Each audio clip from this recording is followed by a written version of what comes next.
This is an exciting episode because this is the first time we've not been sure whether or not this is an episode. I wouldn't say that that's true. Back in the early days when we were still figuring things out, there was definitely a bit of like, hey, this might not record. We'll see how it goes. Oh, that's true. Yeah. We also there was like an intentionally lost episode very early on.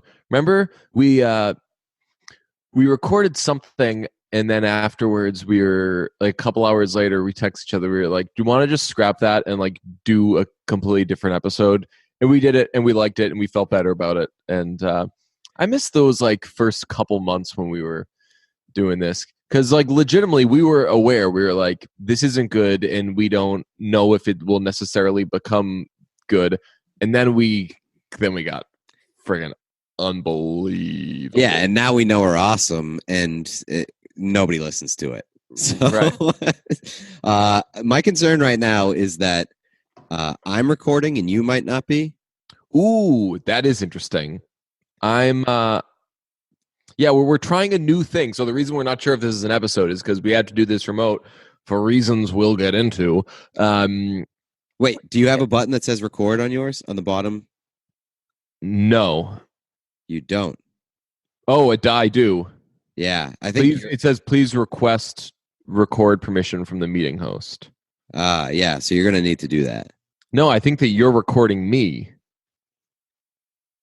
That doesn't make sense. Hit that button. Meeting. Yes, and it says please record permission from the meeting host. But so like, see on the right side where it says participants? Yeah. It only has a record thing next to my name. So that's my concern. Interesting. Oh, I see what you're saying. Oh, yeah. Well, no, because you're recording it, I think. We could just stop Should this. Stop it? Yeah. Yeah. Brunch. Hit it, boys.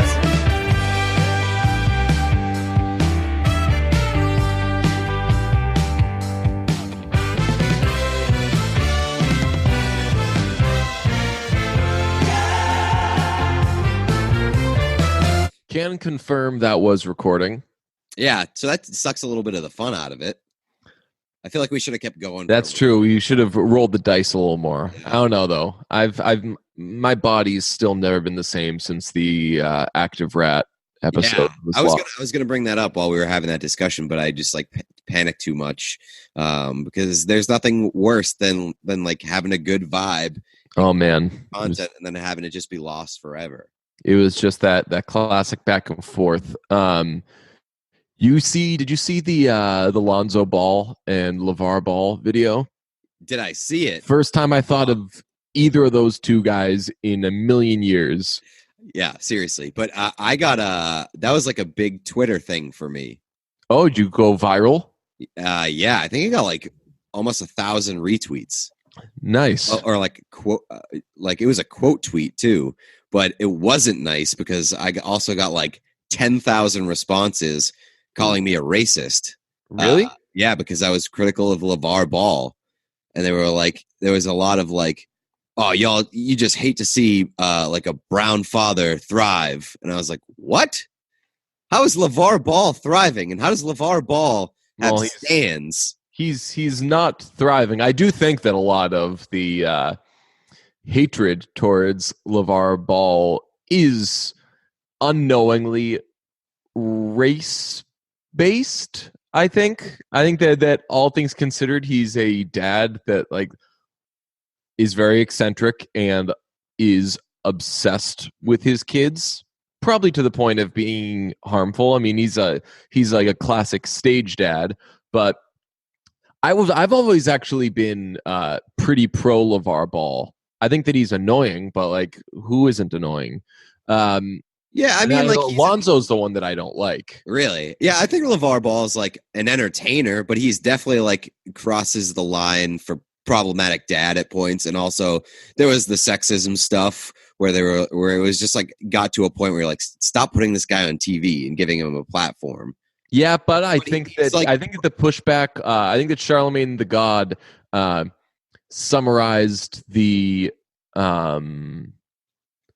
Christine Leahy thing pretty well. I think that Christine Leahy thought that he was being straight up sexist towards her, which is why she handled that the way that she did. But like Charlemagne the God was saying, like legitimately, like I'm like LeVar Ball is probably like afraid of a white woman in that setting, which I don't know. Interesting. Yeah. So my thing was just the LeVar Ball video. I thought it was funny just because, like, one, the two things that I took away from that video was, like, one, he compared Lonzo to like damaged goods, and even if he wasn't, No, I didn't. He called him damaged goods. well, no. So that's what I said on Twitter, and a bunch of people came back to me saying that like that he was just laying out that's what everybody else is saying about Lonzo. He not him necessarily calling him that himself. Which either way, like probably not the best thing to say to your kid. And number two, the biggest takeaway for me was him saying like, yeah, I made you a superstar. You would be just any other baller without me. And like there is like some truth to that where LeVar has upped Lonzo's visibility and marketed him and given him more exposure for better or for worse, because LeVar Ball again is like a little bit crazy. But my takeaway is just that like a lot more people would know who Lonzo is without LeVar than people who would know who LeVar is without Lonzo.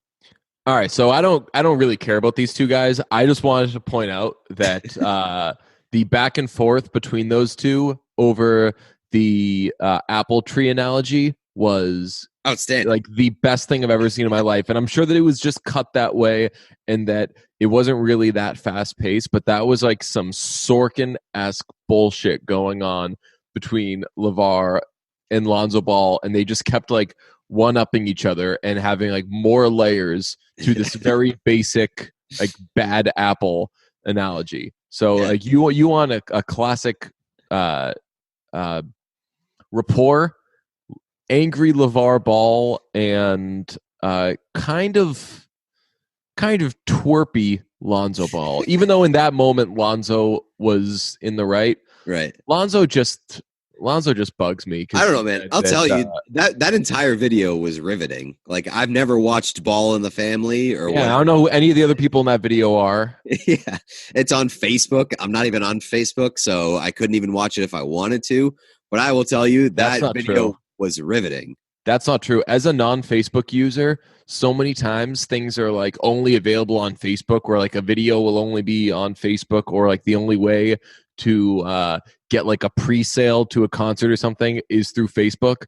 And you can just click and do all of those things without being logged into Facebook.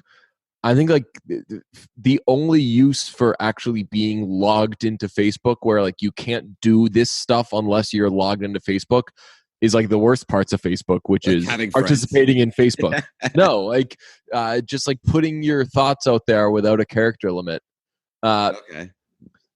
No, on the social media tip, I realized this past day that so we all acknowledge that Twitter has made us all dumber, but Twitter is where we go to tell everyone how smart we are. Yeah, or how stupid they are. That's true.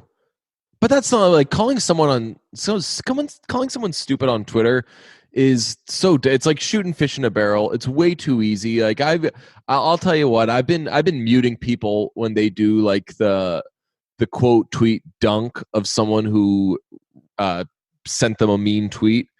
And I know that I do that a lot because sometimes you can't help yourself, but like, man, that like, yes, everyone on Twitter is a really stupid person. Congratulations, you found a stupid person on Twitter. We're all stupid if we're using Twitter. It's just brutal. We are not recording in the same place for two reasons. One, Pete and I have a restraining order against ourselves because when the original Bad Boys get in the same place, we harm companies. We are bad to companies. Like we're not just like bad boys in the sense of like every boy band's got a bad boy. This one happens to have two, and it's a 2-boy member boy band. The companies, another one got really mad at us. You can guess which one. I honestly bet they can't guess which one. That's actually true. That's true. I bet they we did the cannot same guess thing which called, one. and we weren't because- making fun of them. Right. It was a complete overreaction on behalf of the company. And even worse, once they did like file a complaint, Mhm. we explained it, and we explained it very articulately. And it should have been like, oh, my bad. Sorry for the misunderstanding. It's all good. But they were like, okay, we get it. Still don't like it. Please take it down. And so if you go back and listen to last week's episode, the only way that you can probably know which one we're talking about is if you heard it. if you heard it and realize that it's gone from the last episode. Okay, this is just dawning on me. For a company that is supposedly so invested in helping you chill out, they didn't have much chill now, did they? That is very true. And you could also say that company markets itself in being up to the times. Right, very modern. Yes. Oh, I wait. bet you can't guess which one now. I didn't even mean that. But we were so annoyed and disappointed, and we were like texting each other. We were texting the or we were emailing the ad people, which I'll tell you, I never do. Right. I know. The fact that you responded and that I didn't have to tell you to respond. I was like, we should say that. You're like, oh, I'm already working on it. I've got this email drafted out. honestly. So another one got mad at us, and I put it out there after. I was like, man, like brunch listeners know who our sponsors are, because really the only tweets that we get are if Father John Misty's in the news, if there's a picture of somebody with flowers near them so we can do a Midsommar tweet, or if they're tweeting something about an ad read. Those are really the only things that we do that get any traction. So I put out there, I was like, man, like people, I would say brunch listeners more than any other podcast, like listener per whatever on a scale, because we don't have a million listeners, but I would say like a higher percentage of our listeners could tell you who advertises with us than listeners of any other podcast. I'd say it's pretty high. And like when we had the and people responded, they were like, Joybird, modern Right. CBD, this. Right. And like the last time that we had a big incident like this with Joybird or Redacted. Joybird. The last time we had a big incident like this, and I kind of had a meltdown because they canceled for the year. Like even at that point, I was like, okay, I kind of get it. Like they said, don't do this, and we were like, fuck you, and doubled down. Yeah. And so like they canceled, and fine, whatever. The content was great, and we don't need them. All right, go ahead and fuck off. This time, it really made me mad because like we didn't do anything wrong. The read was good, and we at no point were making fun of anything that had to do with the company. Can I tell you, I don't even remember what did we do and what was wrong with it. Oh, I know what it was. They said that I complained that they weren't sending us enough stuff when they did send us stuff and blah blah. Yeah, and I just hogged it. And it's a recurring bit. I'm like, yo, listen to brunch 4 times for me. I would say that comes up once every 4 episodes. I would say probably more frequently than that. It's at least like 30%. Right. So they got mad, and we'll see what happens with them. But I just got mad. I think the biggest thing that made me mad was like I did like an onboarding call with them, and a big part of their instructions and a big part of their read was basically like, hey, make it your own. Make this your own. Put it in your own words. And that happens all the time with these sponsors. And whenever we try to make it our own, maybe it's a brunch thing, but whenever we try to make it our own, they have a fucking problem with it. Well, I'll tell you, the listeners like it and they don't like it. But it does say on so many of these reads, like, do not read verbatim. And we're like, okay. Right. But if you're going to tell us to make it our own, don't get mad. Don't advertise with us. Don't get mad when we don't do it exactly the way that you want it. Yeah, I actually had this conversation about art with an actor recently, and they were saying that in every walk of life, people say that they want something different. Like bosses say they want something different. Directors say they want something different. Movie heads say they want something different. But really, what they want is, and he was quoting somebody else. So if you say, "Oh, this is your friend stole this," then whatever. He was saying that he had heard somebody say that everybody always says they want something different, but in reality, they want the same. They want the same thing in just kind of a different way. Yeah. So they always kind of want what's familiar to them. So in the case of this, they're like, make it your own. Do it in like a fun, brunchy kind of way. They don't know who we are, and Right. think that will just be like, hey, we're gonna say it, but in the middle of it, one of us will say like, hey, are you gonna eat the rest of those cookies? Oh, hey, I already had 5 cookies today, and like that would be the thing. And we don't do that stuff. We're bad. We mess around. All right. The other reason. Oh, also, I floated this out there. If there are any companies who understand brunch and how great it is that want to advertise with us, we will do we'll do free advertisements if you let us roast the hell out of you and actually be mean to you. Because I don't think that we were mean to Joybird. I don't think that we've been mean to any of these companies or like painted them in a bad light. We paint ourselves in a bad light. We definitely mocked Joybird. Well, Joybird was big fucking babies, and they deserve it. They were mockingbirds. They were to be mocked. So that is one reason why we're not in the same place. We're not allowed to be near each other because we're bad influences. And the other is both of us are just kind of taking a beating physically.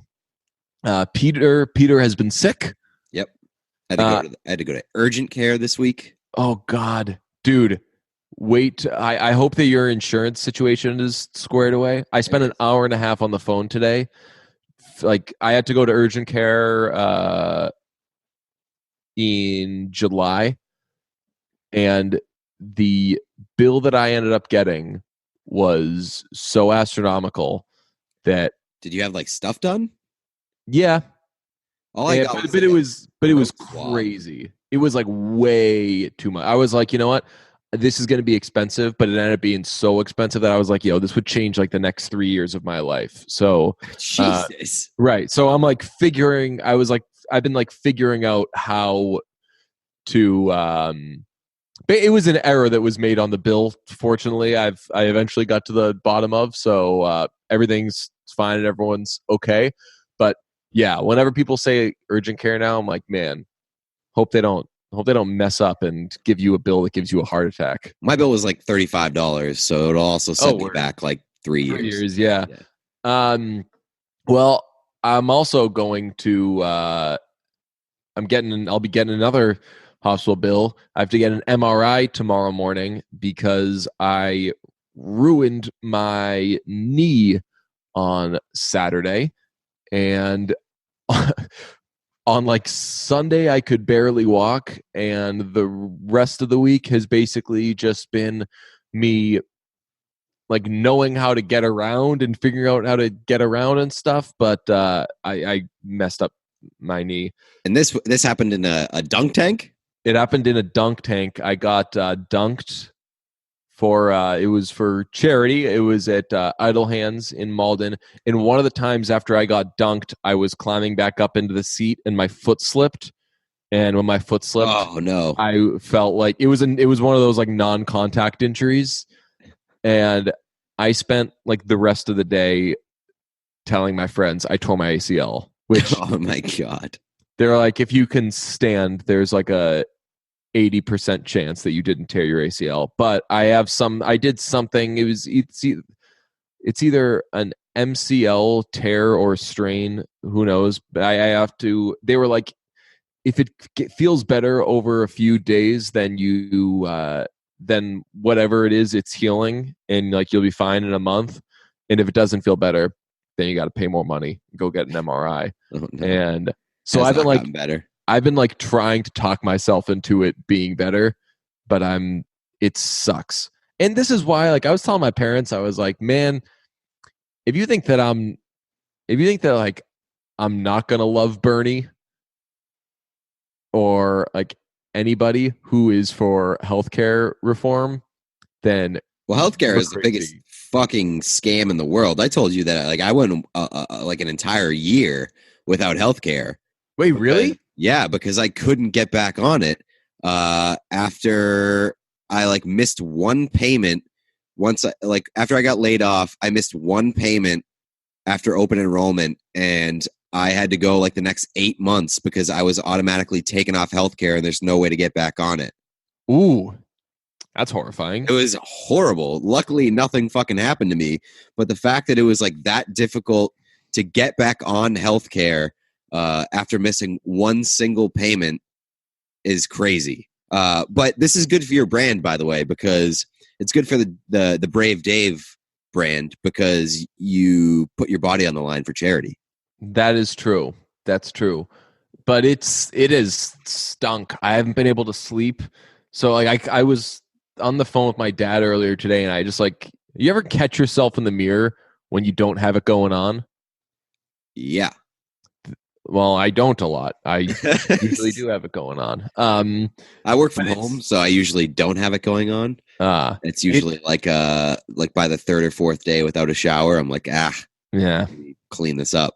It sucks when you catch yourself when you don't have it going on. Usually it's like, I'll be like, okay, I'm a little fatter than I was hoping to be today. But today I was on the phone and I just like saw my face in the mirror, and my face looked like I had been on like a months long bender. Because like I don't sleep a lot anyway, but like if you reduce that, man, you get like a very, very shitty looking person. So I have looked and felt awful. Yesterday I started to feel myself getting sick because I hadn't been sleeping. And I was like, if I get sick on top of this, I'm just going to the hospital and being like, just take the rest of my money for the rest of my life. You guys are going to anyway. Just keep me here. I got like the sexy gaunt look going on this week. Oh, nice. After I was sick for like 3 days, it was like, hey, this guy might be on drugs. He might just be like a skinny sort of malnourished, hot kind of guy. And so I kind of had that working for me. See, I always push through that. And they'll always say that. They'll be like, oh, while you're on this medication, you might, like it might suppress your appetite or whatever, or whatever. Like when I was in middle school, I took a medication that hurt my appetite. And so I wouldn't eat. But that was when I was in middle school. Since then, every time a doctor or an illness or I get something that should make it so like, oh man, you're not going to be eating, you're going to be losing weight, you're going to be blah, blah, blah. I push through that so hard, and I like eat more than I normally would have. And I find ways to like gain weight when I get the flu. For me, I thought I had strep throat. It turned out to just be horrible allergies. But I thought I had strep throat, and I couldn't sleep at all one night just because I couldn't fucking swallow. So I wasn't eating very much because it hurt so bad to swallow. And my throat was so sore. So, I mean, that's one thing that'll prevent you from eating. Yeah. I'll tell you what else hurts. Not having glasses. And Warby Parker is terrific. The best. No, you're not getting any jokes here. Warby Parker has everything that you could possibly want. Warby Parker can be the reason you have glasses. You're probably asking yourself, what are glasses and who wears them? I do. They're the things that you put on your face that make you see better, and they make you look better too. And if you don't believe me, just ask these 15 celebrities I found on an article online titled, "Here are 15 celebrities who wear glasses." Carly Kloss. She looks great in glasses. I didn't know who Carly Kloss was, but she's got to be a model. Do you know who Carly Kloss is? Yes, she is a model. She looks it. She looks great in glasses. Another person who looks great in glasses, Joseph Gordon-Levitt. He's also on this list. We know him from his movies the Tightrope Walker, and 500 Days of Summer. Jennifer Aniston. She was in We're the Millers. Also canceled because she was in Friends. Mindy Kaling. Love her. Kit Harington. Don't know who that is. He's Kate from Game Blan- of Thrones. Well, he would be. Kate Blanchett. Still got it. What do you mean by got it? I mean, still got glasses. Emmy Rossum. She looks terrific in this picture.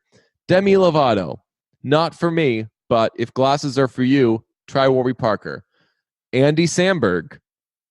He's definitely a known glasses wearer. He was in a movie with Rashida Jones. Courtney Cox.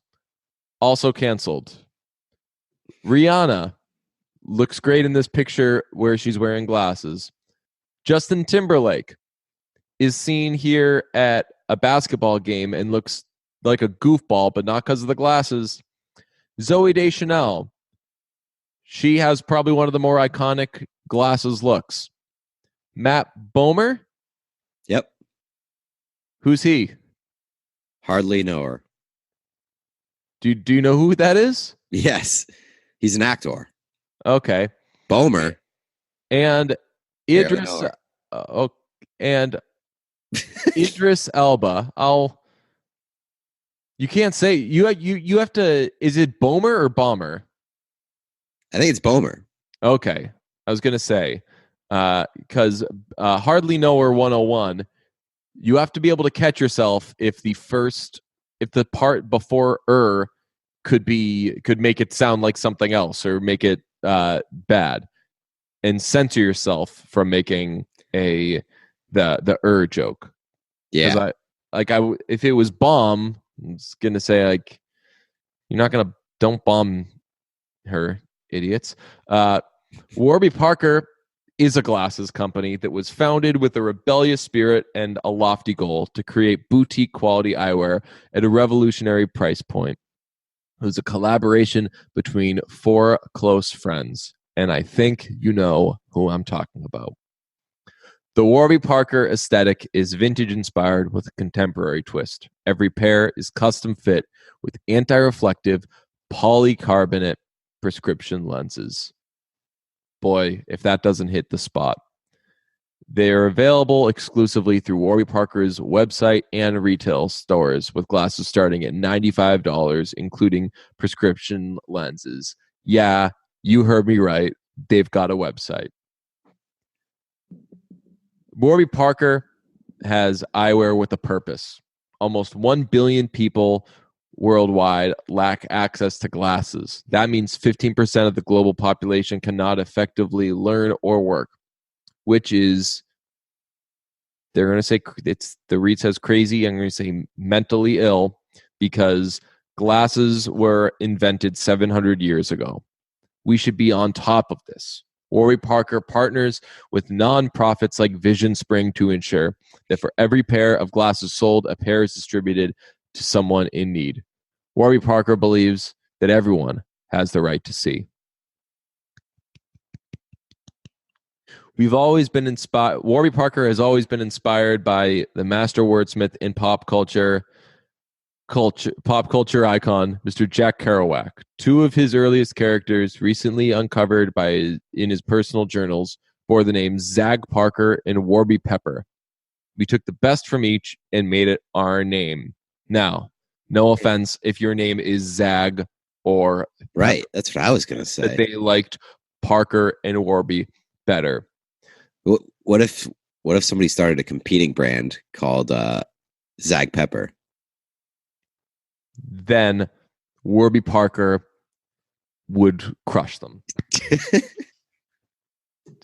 Warby Parker has got a very cool quiz that allows you to do a try-on kit.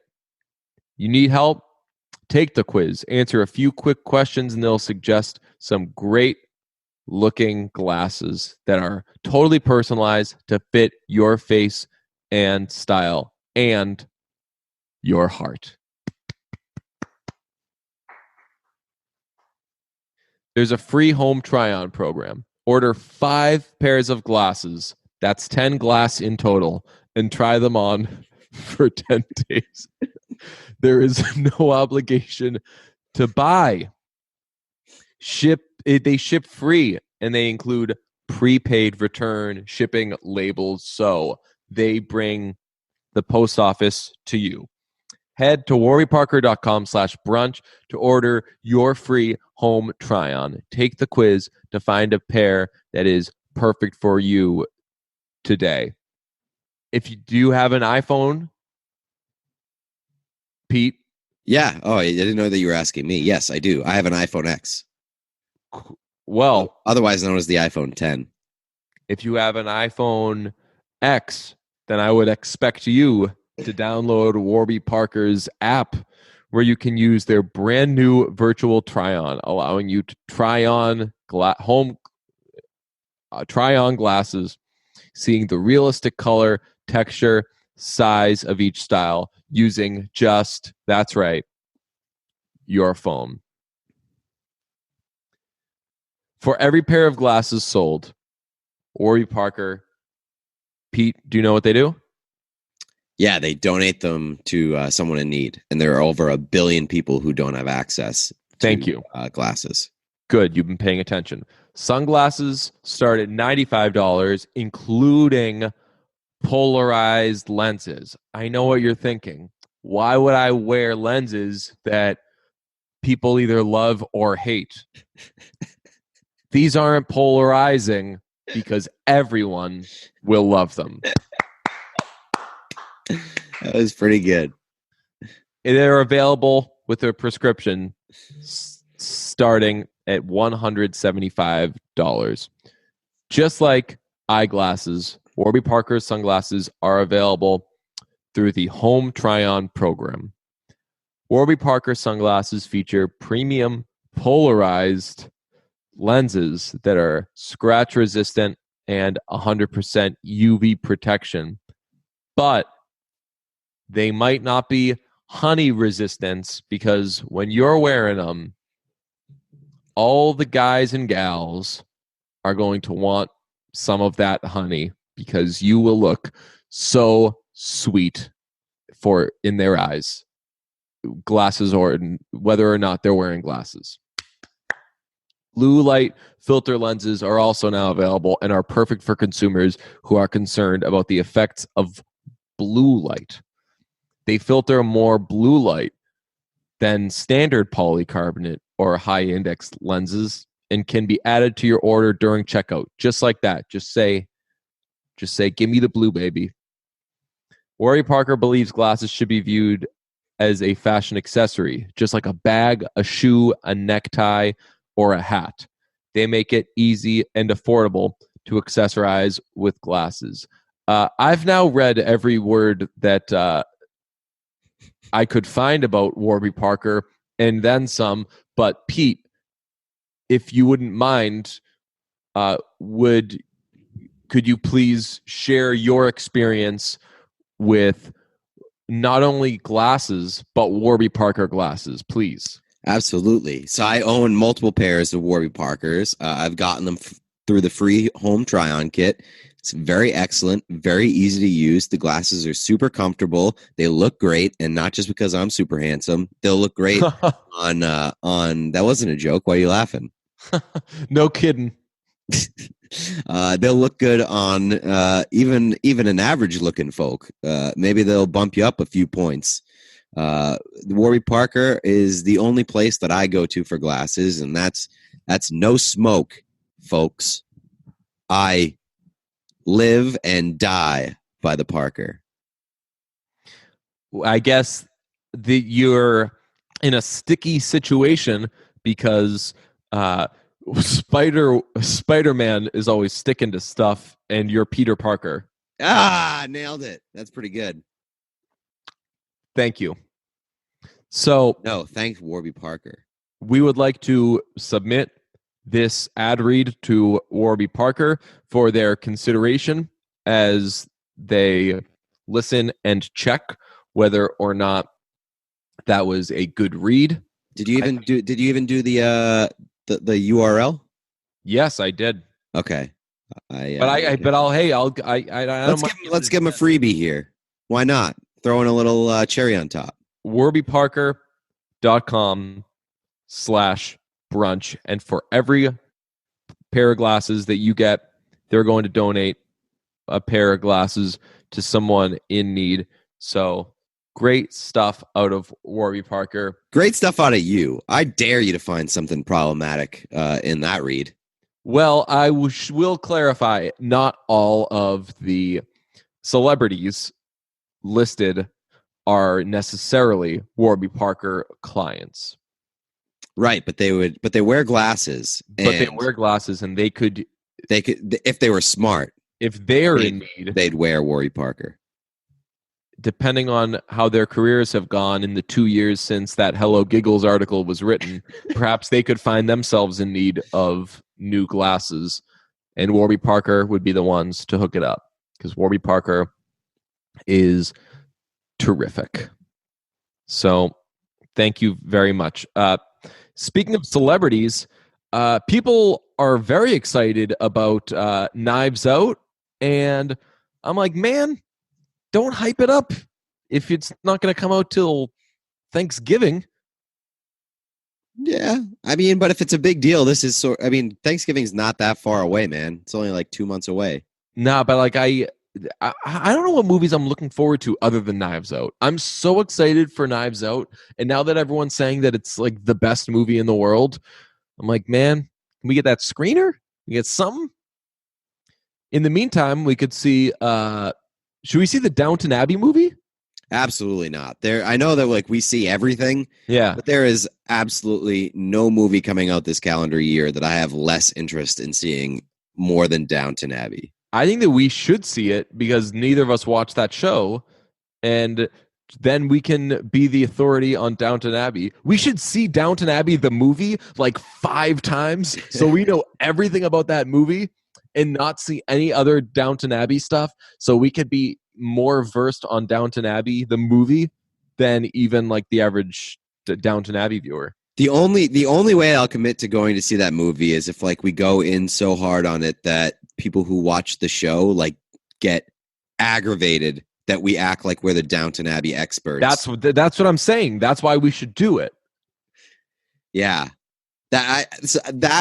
That might be enough to convince me, but I also know that this movie is going to be, I haven't looked up the runtime, but I'm assuming it's at least like 3 hours, and it is the most stuck up movie in the world. It's probably exactly what I thought The Favorite was going to be before seeing The Favorite and realizing that it was not at all what I expected it to be.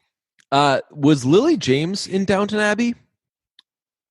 I don't know, but let me tell you, if she's in it, I'm in. I checked, and she's not in it, so that's kind of which is surprising because Lily James is the most English person in the world. I mean, her name is literally comprised of Harry. That's not her name, though. Oh, it's not? Damn. Yeah. Should we see Hustlers? Absolutely. Hustlers is suffering from a big gap in the old Rotten Tomato audience score. Which way? Audience score lower or higher? Way lower. Interesting. Yeah. So people are talking about Hustlers like it's the best movie in the world. So I was excited, and I went on Rotten Tomatoes to see what's what. 88% on Rotten Tomatoes, which is quite high. 67 audience score. Oh, wow. That's a big gap. Right. That's interesting. I've seen from people that I trust, like critics and of the like, they said that it was good. So nice. I'm interested. I think that makes me more interested in this movie than I'd normally be. What, knowing that a lot of people didn't like it? You're right. Well, knowing that it's like kind of polarizing. I kind of need to see it now and find out where I land. Here's a movie that I definitely want to see. Have you heard of? I didn't find out about this until I was browsing Rotten Tomatoes yesterday. It's called The Death of Dick Long. Nope. Never heard of that. It's about a guy who goes missing, or a guy who dies and his friends try to cover it up. This is the summary on Rotten Tomatoes. Holy crap. Dick is dead. died last night after band practice, and his bandmates, Zeke and Earl, don't want anybody finding out how. That's too bad, though, because news travels fast in small town Alabama, and these guys suck at covering their tracks. The authorities haven't ID'd the body just yet, but Zeke's wife and his daughter are suspicious already. I'm in. Right? So I had to Google that in the middle of you doing that thing because I thought that this was one of Deej's old tricks. Where he yeah. makes something up. Yeah. And then like 5 minutes into it goes, just kidding. I made the whole thing up. Nope. No, that was real. So real thing. Yeah. So if you want to, I mean, not only did the description sound like something that I'm interested in, it's an A24 movie. Correct. Gotta be good. Correct. And you look at some of the Rotten Tomato reviews, they sound just as intriguing as that synopsis I just read. Alexia Amoriello from Film Inquiry wrote, "The death of Dick Long may easily be the most bizarre film of the year, but it's also one of the funniest. It will leave many viewers flabbergasted, disturbed, and asking themselves, what did I just watch? That is so brunch, it hurts." That's a more selling thing than a trailer could ever be. Yeah. Another one is Rendy Jones, amazing name, from Rendy Reviews. "For a film with an immature title, The Death of Dick Long has to be one of the smartest and funniest comedies of the year." Wow. The movie takes a turn away from its comedic roots and becomes a more disturbing, melancholy exploration of masculinity. A lot of these reviews say like stuff about they use the word characters and masculinity a lot. So I'm excited to see what the hell all that's about. All right, so this doesn't come out until September 27th, so we've got a little bit of time. Actually, probably like a week now? It's next week, yeah. It is next week. Yeah, I'm definitely down to see this movie. Definitely sounds like it's right up our alley. And even if we don't like it, there's probably going to be a lot to talk about. Here's the thing, though, we haven't heard about it at all, so I wonder, is it going to like be in big theaters, or is it going to be one of those September 27th? It opens in one Nebraska theater. No, I bet it's going to be in Kendall Square. At the very least, Kendall Square gets all the A24 movies. Oh, really? Yeah.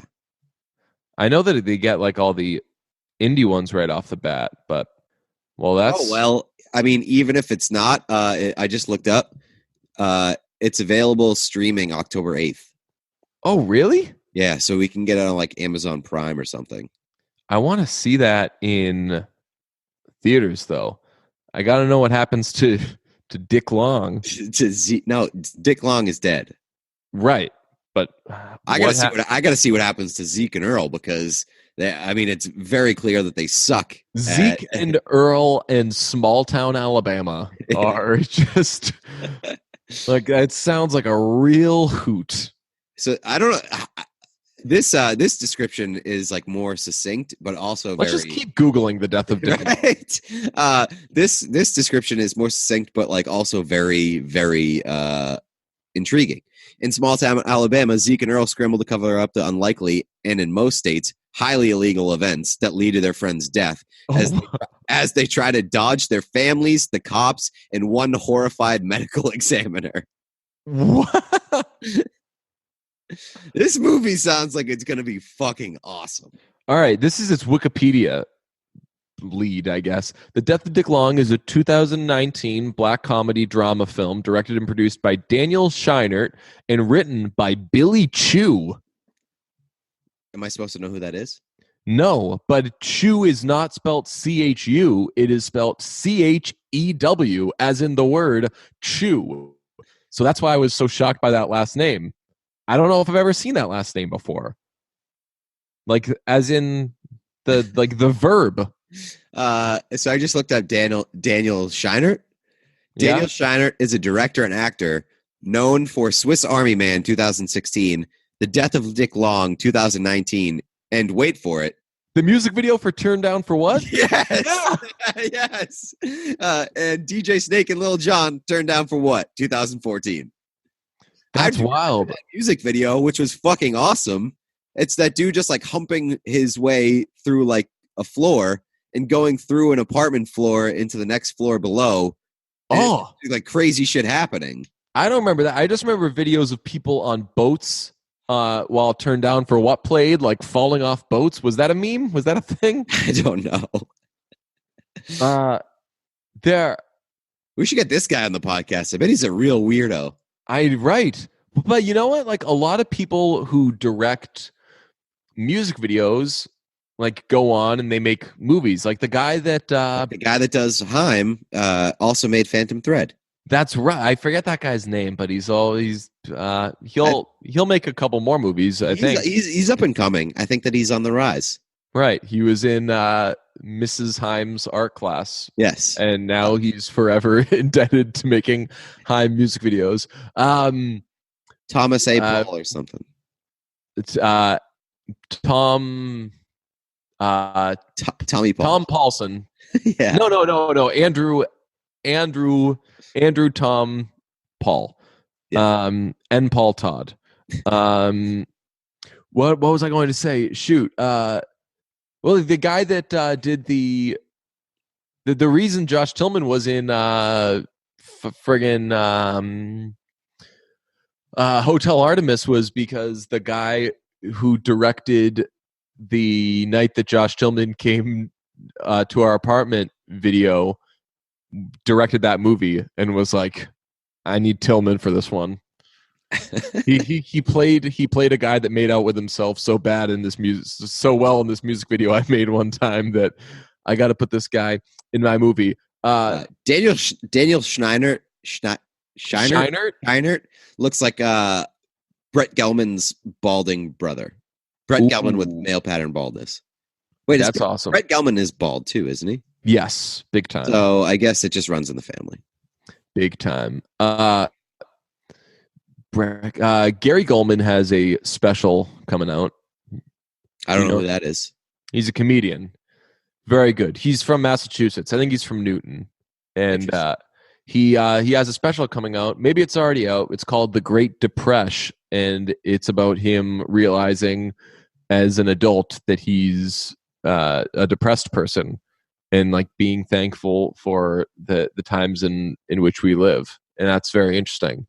Is I think that like generations past would be assholes about it. He had a good joke in like the promo. There's a good joke. He says something like, "Everyone's worried about participation trophies, and that like if you keep giving them participation trophies, how are they ever going to know what it feels like to lose?"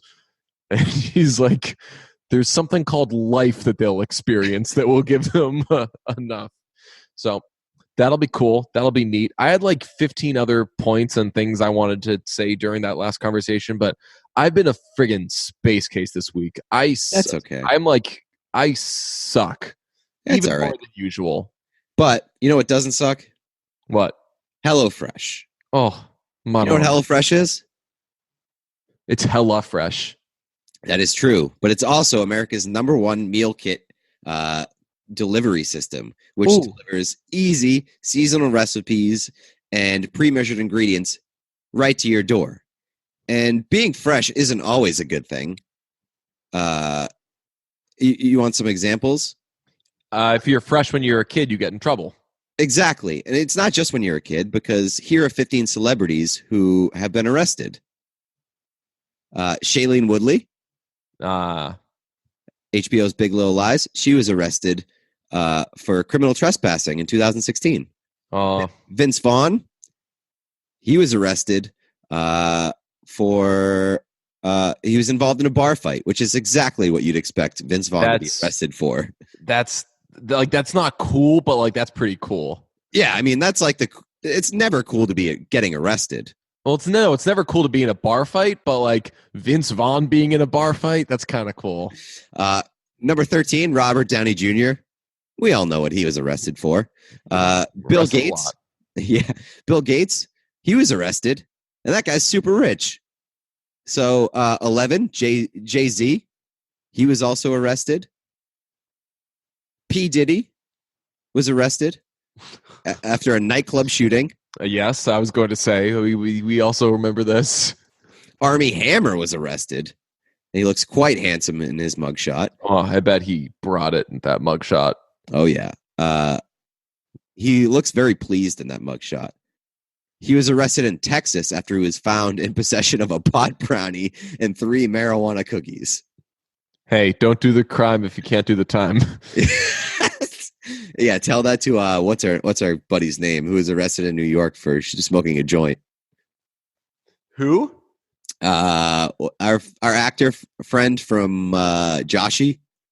I forget his name. Oh no, it wasn't for smoking a joint. He had like a lot of coke. Well, he was caught by the police. He was stopped by the police because he was. You're right. That's Adam Paley. Yes, yeah. Jane Fonda was also arrested. Oh, like seemingly a million years ago because she's old now, but still looks great. Matthew McConaughey was arrested for. It was 3 a.m. early one morning in October 1999, and a stoned, naked Matthew McConaughey was playing the bongos while dancing around outside his Austin, Texas home when a neighbor complained about the noise. Police found marijuana, and McConaughey paid a $50 fine. That is the most Matthew McConaughey reason to be arrested ever. That sounds quite fresh, Matthew. Absolutely. Shia LaBeouf, also on the list. As is Hugh Grant. I think we remember the Hugh Grant incident. Big deal. Michael Jackson was arrested. I don't think that'll come as a surprise. David Bowie, Gary Coleman, and for the last one, James Brown. That's the 15 fresh celebrities that have been arrested. So that's not necessarily a good example of being fresh. But a good example of being fresh is the simple, delicious ingredients that HelloFresh sends to your home. And they give you step-by-step recipes and pre-measured ingredients, and you'll have everything you need to get down to work and create a wow-worthy dinner in the kitchen. And it all takes about 30 minutes. So say goodbye to endless grocery store trips and takeout food because HelloFresh has you covered. Break out of your dinner rut with HelloFresh's 20-plus seasonal, chef-curated recipes each week. There's something for everyone, from family recipes to calorie smart and vegetarian. It's a fun menu series that'll leave you wanting more and more. So, if you want to experience HelloFresh, boy, have we got a deal for you. They send us some pre-measured ingredients all the time. I usually get them. DJ doesn't, but that's just the way things go. Don't say stuff like that, okay? I'm not saying it's a bad thing. Please be respectful of. We said earlier in this episode that I'm looking a bit malnourished. So HelloFresh is also big into charity. Pete's life. Yes, because they give me the nutrients and ingredients that I need to not look like I just woke out of a 40-day slumber. So if you want to call that hibernation in the biz. Yes. If you want to be able to give your personal experience like I just did, go to HelloFresh.com/brunch80 and enter promo code brunch80. That'll get you $80 off your first month of HelloFresh. $80. That's like more than I make in a year. So HelloFresh.com/brunch80 and promo code brunch80. It's like receiving 8 meals free. So go do it. Be the good kind of fresh. Thank you. I don't think that was problematic. No, I will say I like where your head was at with incorporating the celebrities. I think there's a difference between listing people who have glasses and reminding you that certain people have been arrested. I'm just giving examples of what a bad kind of fresh is. Right. It's like, hey, do you love Shailene Woodley? Well, maybe think twice. Well, hey, you know what? I like that all of those were like beloved celebrities. Yes. Like a lot of those, I mean, some of those obviously were people who did like bad things, but most of those I think were not necessarily like misdemeanors, but yeah, like misdemeanors. It wasn't like, hey, you know a celebrity who's been arrested? O.J. Simpson. Right. So I rewatched one of the Netflix Chappelle specials. Shout out to Netflix. I'm mad at you because you made this deal with Dave Chappelle, but for some reason you don't have Killing Him Softly on your list. Like they have all these new Dave Chappelle ones. You would think that they would also like get the rights to Killing Him Softly and put that on there. Because I really had a hankering for Killing Him Softly, which is honestly, if you said that's the greatest stand-up special ever, I don't think that you would be too far off. That's how amazing it is. But they didn't have that one, so I was watching another one, and he was talking about how, like, for years people are trying to find like the way to take white people down, and like what's like the white man's weakness. And he was like, they didn't know the whole time that all you gotta do is kneel during the national anthem, and it will like it'll ruin them. So he was saying like the ultimate way to take down white people would be if during the Super Bowl someone sent O.J. Simpson out to the 50-yard line to kneel during the national anthem. And he was like you'd have O.J. like hobbling out there with his bad knees and they'd be like, what the hell's he doing? I know what he's doing. Stop him. It was so funny. Oh man, very funny stuff. Very funny stuff. No fooling. How you feeling? I'm feeling all right. I'm not 100%, but I'm powering through it. I think this is going okay. Oh man. I one thing that I did yesterday, you had texted me a couple weeks ago asking me if I had seen Chef. And I thought that you were just saying like, hey, did you see the first season of Chef? The Chef Show. I was like, yeah, the Chef Show. And I was like, yeah, obviously. I didn't realize that they came out with like another volume of episodes. Oh, so I was being correct? Which one did you watch? Like, what was the first one that you watched? I don't know. I was watching them. I just like pressed play and let a bunch of them happen. Did you see the one with Seth Rogen? Yes. So the Seth Rogen is the first episode in the second volume. Okay, so there's a new volume. So, but I did not know that there was the one with the Avengers. I probably did when it first came out, and that was season 1, right? Yes, yeah.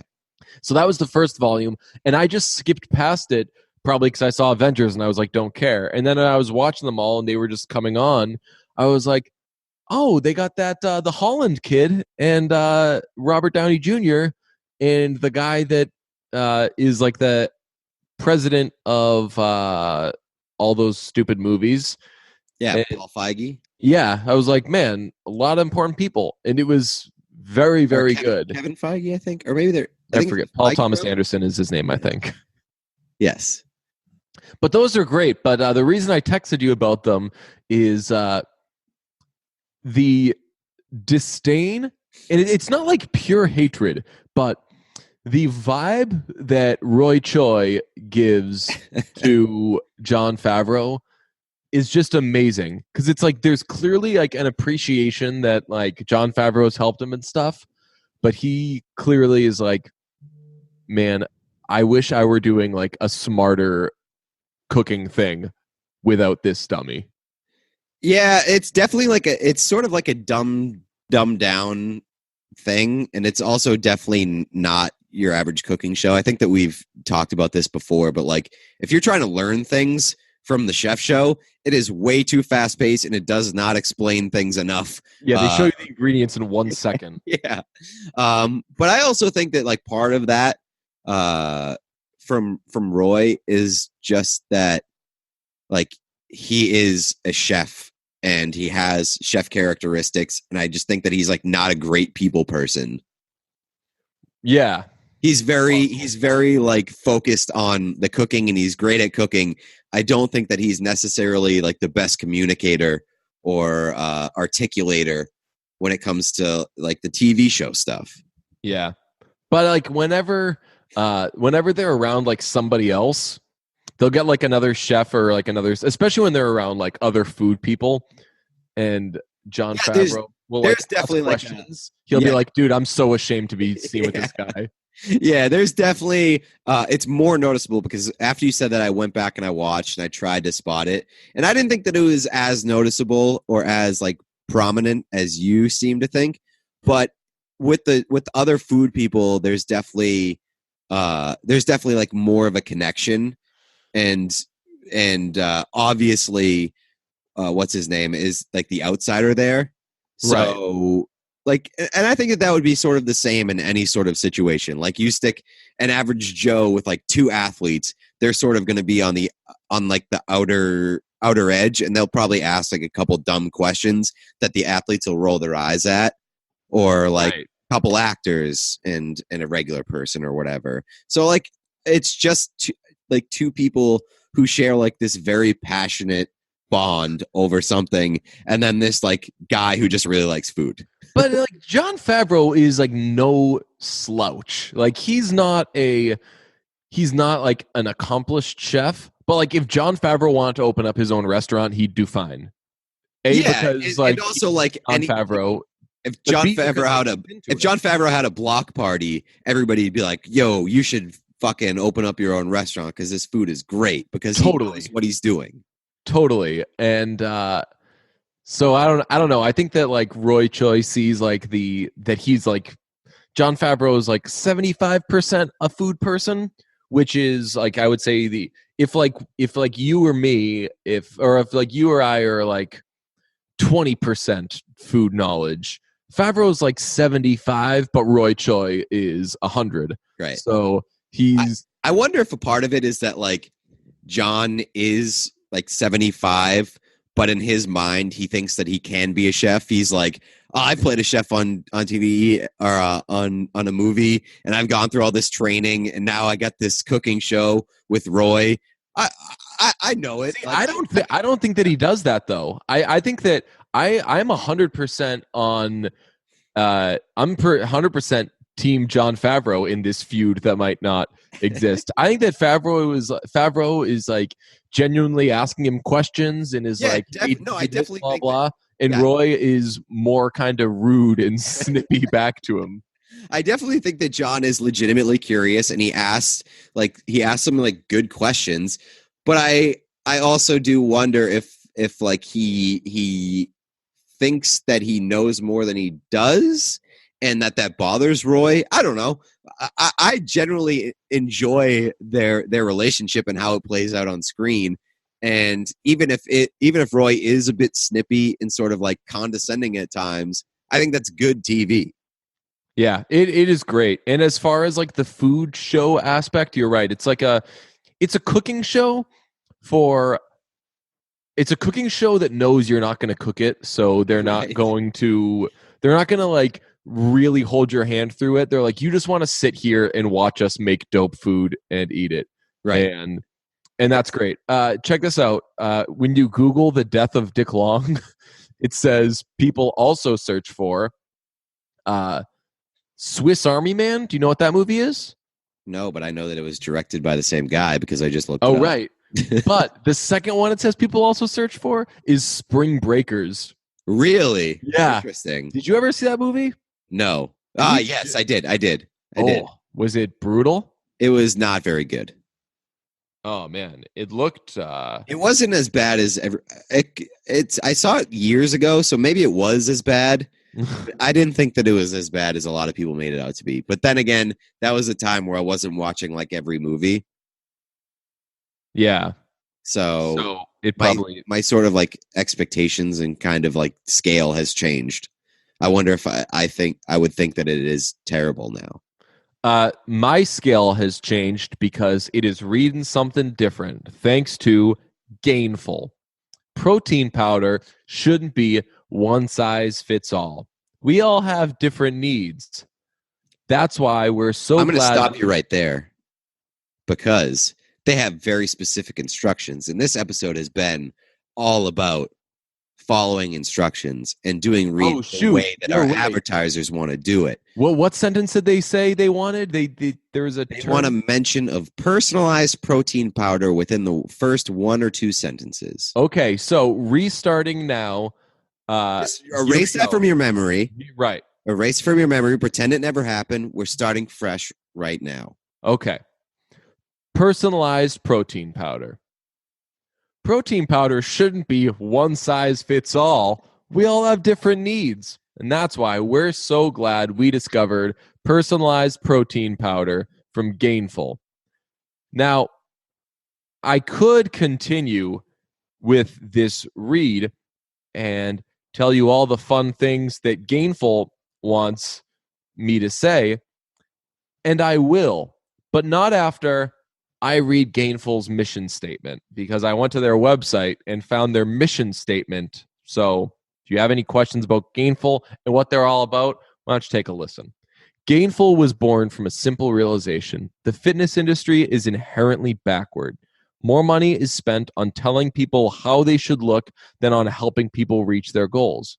We understand that everyone is unique. That's why we created a product that helps you reach your goals, not set your goals for you. The current standards for protein powder are questionable science and misleading advertising. We want to make sure that everything you put in your body is what you actually need. We tell you everything that goes in your protein blend because we have nothing to hide. Get expert advice at no extra cost. With Gainful, your monthly supply of protein powder also includes one-on-one attention from your very own registered dietitian. We provide this service because we know that achieving your goals requires a holistic approach. I apologize for that little break I had to take to read you their mission statement, but I care about Gainful so much. Our protein blends are specific to us, based on our bodies, our fitness goals, our dietary restrictions, and the flavors we like. For example, I'm a peanut butter cup guy. Now you can get your own personalized protein powder with our special offer at gainful.com/brunch.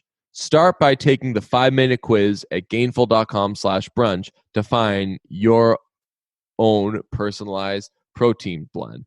I took the quiz. It was so easy. Now, when you're thinking about Gaines, you might be thinking of Chris Gaines, the one-off fictional rock persona created as an alter ego for Garth Brooks to explore rock and roll styles far removed from his success as a country singer. And you would be incorrect in thinking of Chris Gaines as a Gainful representative. But Chris Gaines did put out one studio album, or did Garth Brooks as Chris Gaines. The cleverly titled Greatest Hits. It was his only album, and he called it Greatest Hits. It was also packaged some places as Garth Brooks in The Life of Chris Gaines. But wouldn't you rather an album that's the only album by somebody called Greatest Hits? It was Garth Brooks as Chris Gaines. You start by taking the 5-minute quiz at gainful.com/brunch to find your own personalized protein blend. Then Gainful will calculate your results. They tell you exactly what's going into your protein powder and why. After making Chris Gaines' Greatest Hits, Garth Brooks put out a Christmas album. It was produced by Alan Reynolds. It came out November 23rd, 1999, just in time for the holiday that only comes once a year. Gainful will ship your personalized protein powder straight to your door. I got my personalized protein powder a couple weeks ago, and I'm loving it. It's all I'm doing. I put it in a plant-based milk because I can't have almond milk because I'm allergic. So I put it in a plant-based milk. I put in the peanut butter cup and shake it up. And when you subscribe to Gainful, you get. Hold on. I wanna interject here and say we have both tried Gainful, so we just want to put it out there and make sure everybody knows we both got our shipments and we're both enjoying it. Please don't let that reflect badly on the company. Maybe some companies would be upset if we said that only one of us got it. No, we both got it. And I do want to say on the last episode and the last time that the Gameful sponsored a podcast, I said that I did not get my shaker. I did get my shaker, but I'm just an idiot and I didn't open it until after the episode. So that is my fault, not Gainful's. Gainful has done everything right. So Gainful has gained 2 friends. And when you subscribe to Gainful, you get free unlimited one-on-one access to your very own registered dietitian. It is quite nice. Now, Gainful would want me to wrap up the read here, but what Gainful is leaving out in this read is that they've recently added flavor boosts. It's new, maybe even too new for the read. I'm going to tell you about them because if you put it on your website, I'm going to find it. I went on the Gainful website and I read about these. It says they're the quick and delicious way to jazz up your protein shake. If you're a chocoholic, vanilla's #1 fan, strawberries main squeeze, or go bananas for banana, they've got the boost powder for you. Now, a less considerate podcast might say, strawberries main squeeze? Having sex with a strawberry? What? What kind of copy is that? But not us, because we support Gainful, and we support you as you get your own personalized protein powder from Gainful today. Right now, here's the special offer. $15 off your first month of personalized protein powder, but only when you go to gainful.com/brunch. That's GAINFUL.com/brunch. Don't wait. Go to gainful.com/brunch right now for the special offer. And don't forget, they've got flavor boosts. Thank you. Damn, look at you doing your research. You're like the, what's that music guy's name? Nardwar? You're the Nardwar of protein I have a surprise powder. for you right off the bat. You're the Nardwar of protein powder, man. In hindsight, Nardwar should have played the Joker. Nardwar would have been awesome as the Joker. Although then we would have had to cancel Nardwar, and it would have been very sad. Yes, that's true. When does that movie come out? Soon. Oh, really? Yeah. October, October, maybe? Yeah, October 4th. Interesting.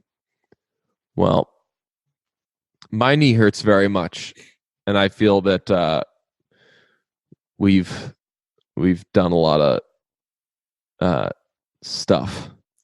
We sure have, but we need something to pad the end. We can't. Can you not just have a read at the end? No, we're not going to do anything to upset the.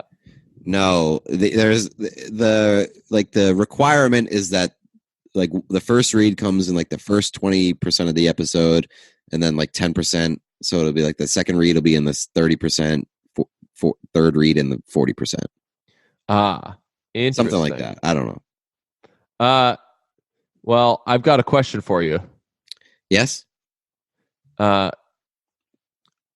the Jets or Giants off to a more disastrous start through week 2? That's a questionable headline. Oh, a return of questionable headlines. Yeah. So what do you think? That's the Roger Sherman is asking me that on the Ringer. I would say that the Jets are having a more questionable beginning because I think we all expected the Giants to be here. Right. The Giants were supposed to start off bad, and then Daniel Jones was supposed to take over as Eli gets ready for the Hall of Fame. Puke.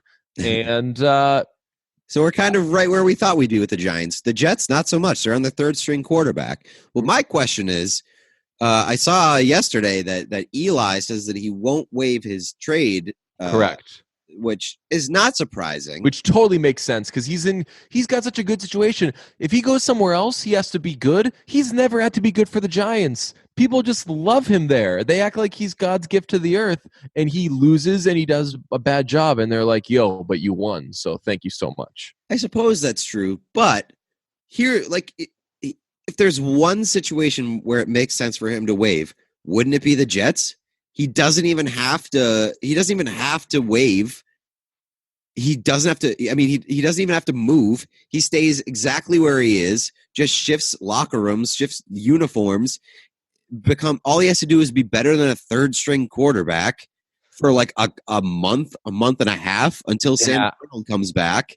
So I'll tell you, I would absolutely not do that if I were him. Why? No point, because you're not going to a much better team, and you're not going to keep the job in a month. So you're just playing for the Jets randomly for a month for no reason.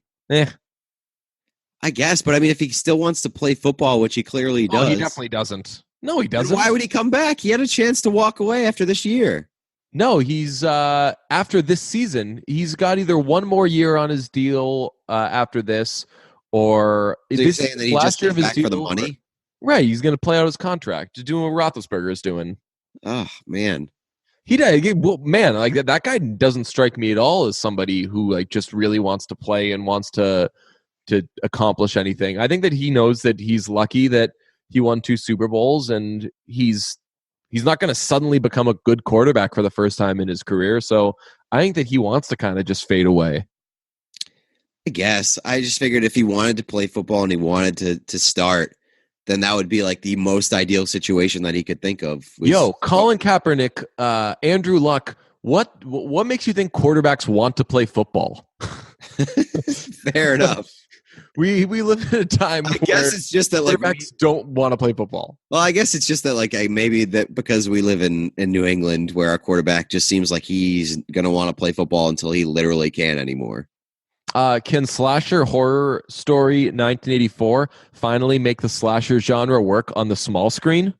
I think you mean American Horror Story. Slasher. Slasher? You said Slasher Horror Story. Sorry. Slash presents American Horror Story 1984. Can it make it work, the slasher genre work on the small screen? Yeah. Yeah, because you know who already did it?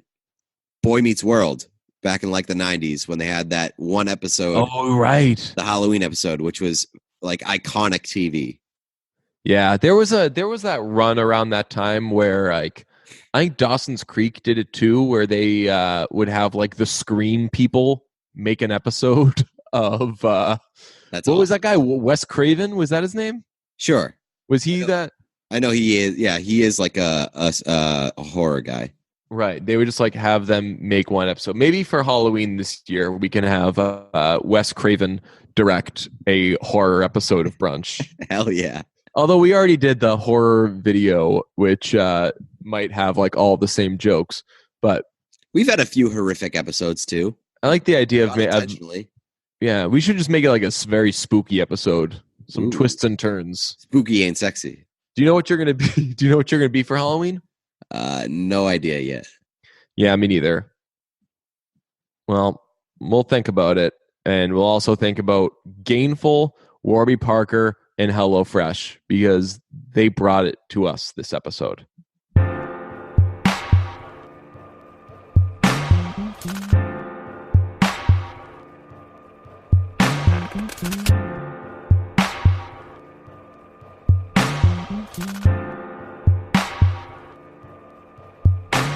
Sometimes I wish I could go right back to the start of you and me. Try to get a picture of the woman that you saw and give a piece of that to the girl that I've turned out to be. Is that so impossible? You made me what I am, better or for worse, blessing or a curse. It's you and me, and now I'm totally incomplete. Glory or defeat, if you stay or leave, it's the same to me.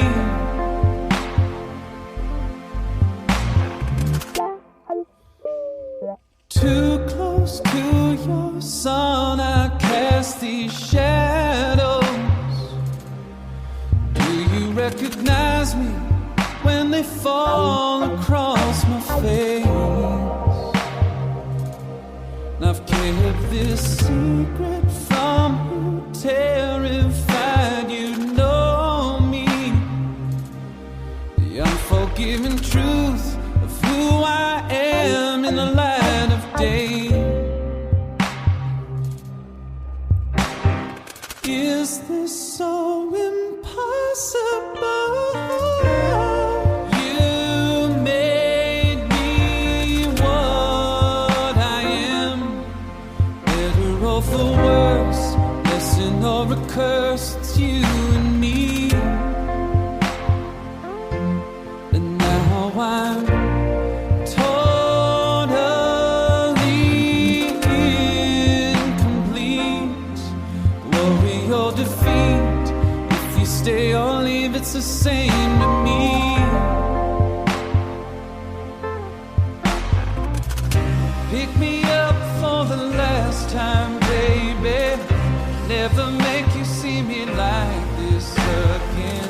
Believe me, I can make some beautiful promises, and in the morning wake up back in my head. Who says that one day we will all be perfect, like love will somehow make us heaven bound? Maybe, just maybe, that's the art of living, to be imperfect, living on the ground.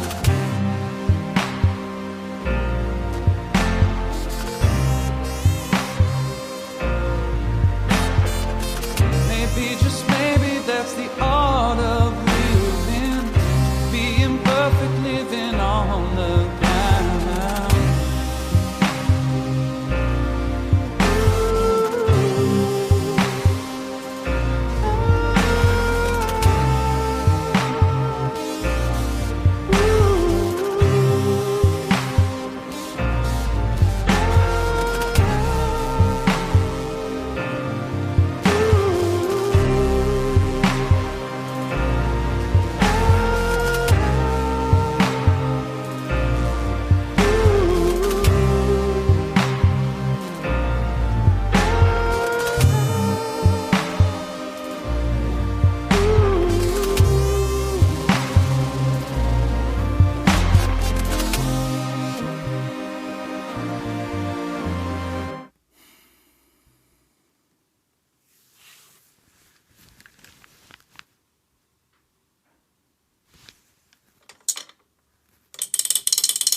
Boop boop boop boop boop.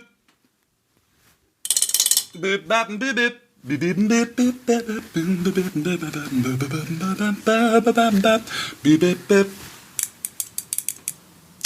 It's a me time thing. Well, you've seen me lately. It's like it's purely it's other people all the time. I am.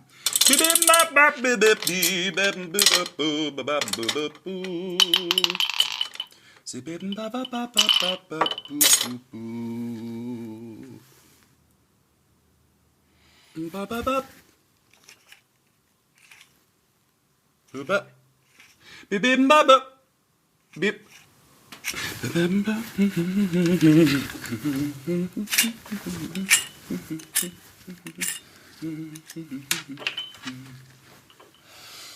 Yes.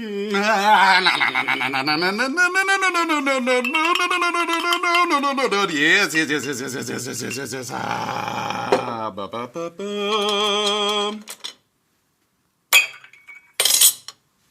Ba ba ba ba.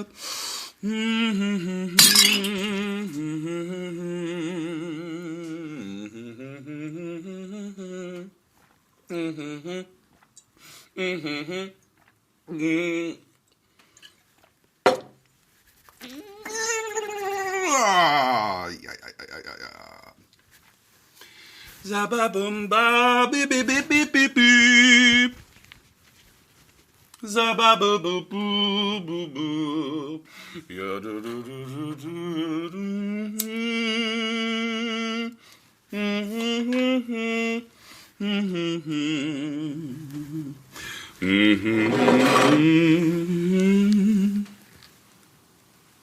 What?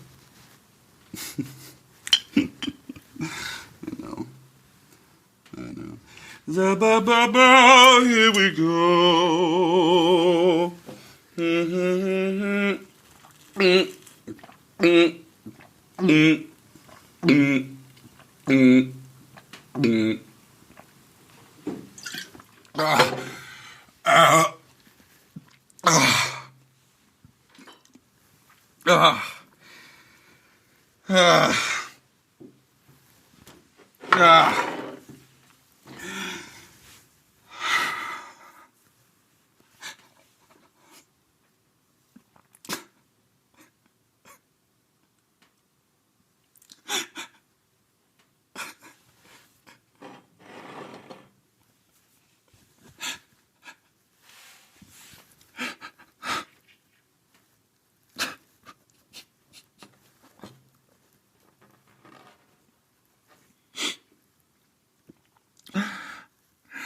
Ba ba ba ba ba ba.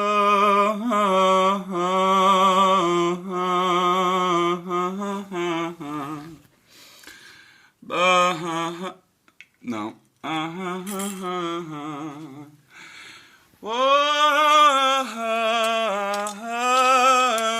Yeah, da da da da da da.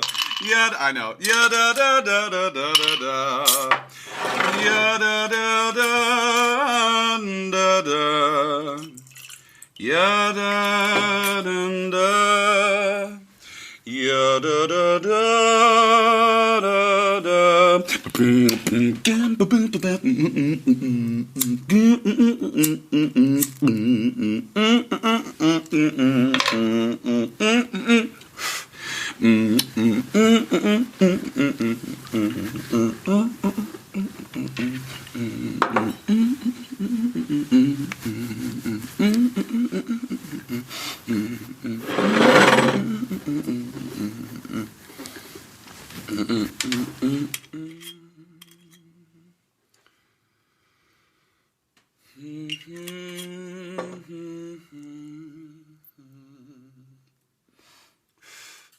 Yeah, ba ba ba ba ba ba ba ba ba ba ba ba ba ba ba ba ba ba.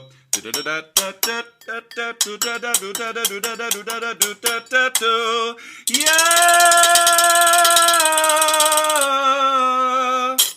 yeah, ba ba ba ba ba ba ba ba.